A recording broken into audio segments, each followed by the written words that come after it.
Did you know that 70% of the decisions about your agency is made before you even showcase your results?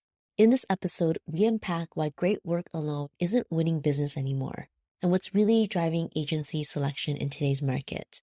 Whether you're losing opportunities to less experienced agencies who are charging premium rates, or you're the newer agency looking to establish your position, you'll discover why trust equity matters more than your track record and years in business. This is a must listen for any agency navigating today's shifted market, so tune in.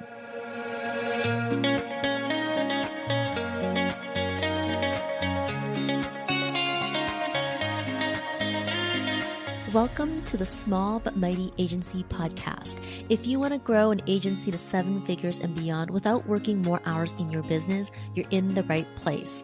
I'm your host, Audrey Joy Kwan. I know what it takes to build an agency, including supporting an agency owner in selling and exiting. I also have a master's degree in communications, specializing in organizational development. My team and I have worked behind the scenes of multiple 7-figure agencies and have coached and consulted with over 150 agency owners. All this to say, when you join us on the Small But Mighty Agency podcast, you get real-world experience and practical tips that help you work less, earn more, and lead with integrity. So let's go.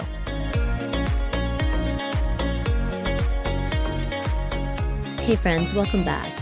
I've been having some really interesting conversations that are pointing to a major shift in our industry. It's something we're going to be exploring a lot more of this year, and it centers around what I call trust equity in agencies. Now, let me share a story from just last week that illustrates what I'm saying. Now, last week, I was talking with an agency owner, and for privacy, let's call her Meredith. Her agency had just lost a pitch to a competitor who was charging 20% more. The kicker, this other agency had less experience and a smaller track record. When I asked Meredith what happened, her response was very telling. She said that they somehow seemed like the safer choice. That word safer, it's telling, isn't it? Because it points to something fundamental that's changing in how agencies win or lose in today's market. And what I'm noticing is this isn't just happening to Meredith. It's a pattern that's affecting agencies of every size. Now, let me share what I mean by trust equity. It's the accumulated trust and authority an agency builds in the market before a prospect ever reaches out. Think of it like a trust bank account. You're either building it up or drawing it down with every interaction, every experience you create, and your market presence. Now, what makes trust equity so powerful is it's working for you even when you're not in the room. It's why some agencies can command premium rates with less experience, while others struggle to justify their value despite years of proven results. The way clients choose agencies have fundamentally changed, and this shift is causing a challenge that nobody's really talking about. See, being great at what you do isn't winning business anymore. Let me be clear. I'm not saying quality doesn't matter. Of course it does, but something bigger is happening in our industry, and if you're not aware of it, you're likely feeling its effect without understanding why. Let me ask you something. How many of these situations sound familiar? You lose opportunities to agencies with less experience but higher prices. Your impressive portfolio gets met with "that's great, but." Maybe your prospects love your work but still choose someone else. Or maybe you're constantly having to justify your rates despite proven results. And your team delivers outstanding work, but it's not translating into the growth you deserve. If you're experiencing any of these, you're not alone. And more importantly, it's not your fault. The reality is the market has shifted. According to Forrester, B2B buyers are 57% to 70% through their buying research before they ever contact an agency. Think about that. Up to 70% of the decision about your agency is made before you even get a chance to show your work. This is why you might be hearing things like, "Hey, we went with someone else, but your work is fantastic," or "Your capabilities are impressive, but we felt more confident with the other guys." Or maybe you're hearing, "It was a tough decision, but they seemed like the safer choice." But here's what makes this particularly challenging. It's not just about lost opportunities. The real cost is much deeper. It's in the constant pressure to prove your value in every conversation.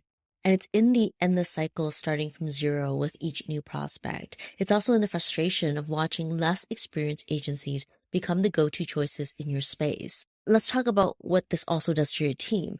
When exceptional work stops winning business, it affects morale. Your best people start questioning if excellence matters, and sales is frustrating because it's always an uphill battle. What's interesting is how this is playing out across different types of agencies. I was talking with a creative agency owner who had won multiple awards for their work. Know what they told me? They said that awards used to mean something. Now they barely come up in sales conversations. Another agency owner shared how they had reduced their prices thinking that was the issue, only to lose to a competitor charging premium rates. The common thread, it wasn't about the work or the price. It was about something else entirely. Let me ask you to reflect on something. When was the last time a prospect chose your agency without needing to be convinced? And when was the last time someone came to you already certain you were the right choice? If you're finding these questions uncomfortable, you're not alone. And this discomfort is actually valuable. It's telling you something important about where our industry is heading. Here's why this matters now. The gap between agencies that have figured this out and those that haven't is widening. Every month that passes, it becomes harder to bridge that gap. The agencies that recognize and adapt to this shift are pulling further ahead, while others keep pushing the boulder of great work up an increasingly steep hill. So what's the answer? Well, that's a bigger conversation for another episode, or you can check out my guide on LinkedIn called Build Your Go-To Agency 4 High Trust Systems for Market Leadership. It explores how leading agencies are adapting to these changes and building sustainable trust in their markets. You can find the link in our show notes. But for now, I want you to know that if you're experiencing these challenges, it's not because your work isn't good enough. It's because the rules of the game have changed. The first step is recognizing that this shift is real and understanding how it's affecting your agency. I'd love to hear your thoughts on this. Has your agency experienced this shift? Connect with me on LinkedIn or reach out to me directly. That's it for this short episode that packs a punch. Thanks for being here, and I'll see you on the next one. Hey, thanks for hanging out with me at the Small But Mighty Agency podcast. If you enjoyed this episode, it would mean the world to me if you hit the follow or subscribe button in your podcast app and share it with a friend. I'll see you on the next one.